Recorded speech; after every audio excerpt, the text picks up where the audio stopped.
Okay, so we're going to do some math problems with P1 V1 over T1 equals P2 V2 over T2. This is known as the combined gas law. And I'm going to go through a couple of problems with you so that you can see how to go about doing these types of gas problems. So the first thing you need to be sure is that you have something to write with, obviously, a calculator, and you're not going to need a calculator that allows you to hit the EE button. Just a general calculator will do. And you will also need, obviously, something to write on. So please make sure you have those things before we get started. So we're going to be using the combined gas law here, and sometimes we're not sure which gas law to use. And so the way I always start these problems is by just pulling out the data. So this is why it was really important that you were able to look at units and decide what variable those goes with. So for example, if it has PSI or kilopascals or atmospheres, you should know that that's a pressure. Degrees Celsius and Kelvin would be temperatures, liters, milliliters, cubic centimeters, things like that would be volume. So it's really important that you can pick those out. So in these particular types of problems, you're going to have two sets of data. So we have P1 and P2, V1 and V2, T1 and T2. So it's your job to make sure that you have one set of data for the first set of conditions and one set of data for the second set of conditions.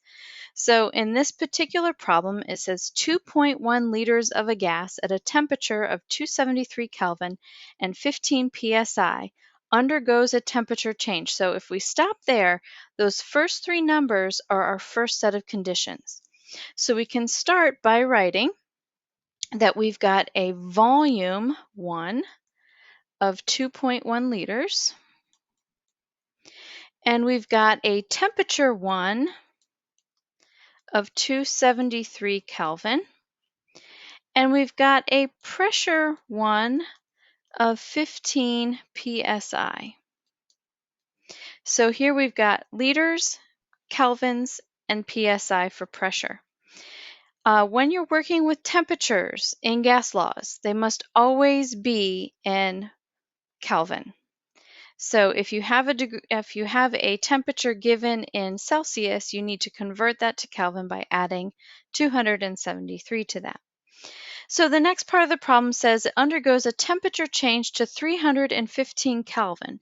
So this is actually our temperature 2. So our temperature has increased, and our volume also increases to 3 liters. It says, what is the new pressure? So it's P2 that we are interested in finding. So you can see here that we have all three of the variables in the combined gas law. So our combined gas law is P1 V1 over T1 equals P2 V2 over T2. Sometimes people like to plug the numbers in and do the math. Sometimes people like to rearrange equations before they plug in the numbers. I've seen it both ways, and both ways work fine. So I'm going to show you first how I would go through and solve for P2, and then I'll show you how we can go through and just plug the numbers in. So whenever you have a problem like this where you have fractions that are equal to each other, the best way to start getting this simplified is by cross multiplying. Now remember, when you cross multiply, you take this and you multiply it with this, and you set that equal to these two things multiplied by that. So our cross multiplication is going to be P1 V1 T2 equals, and we're here now, P2 V2 multiplied with T1. So this is a little bit easier to handle because we're trying to solve for P2, and P2 is right here. So solving for P2 means we're going to divide both sides by V2 T1. And so we find here that P2 is going to be equal to P1 V1 T2, which comes from right here, divided by V2 T1, which came from right here. And over here, these cancel. So now we can just, oops, T1. And so now we can go ahead and plug our numbers in.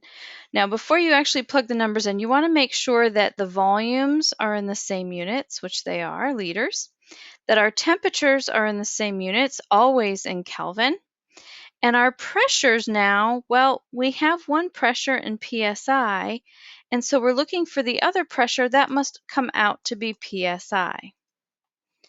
All right, so let's just plug in the numbers here. So P2 is equal to P1, which is 15, times V1, which is 2.1, times T2, which is 315, all divided by V2, which is 3, times T1, which is 273.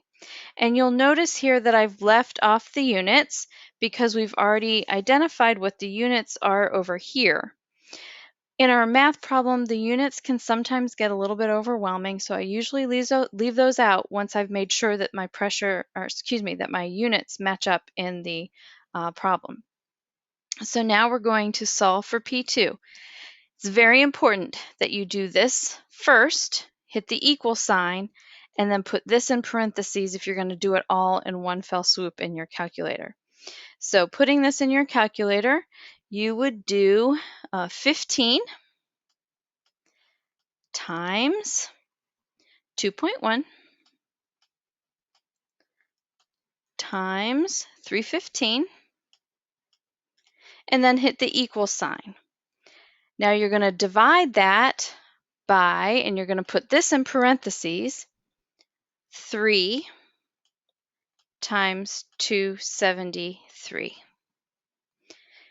And the parenthesis, hit equals, and you should find that your new pressure is going to be 12.1, and our unit, again, we already decided it was going to be PSI.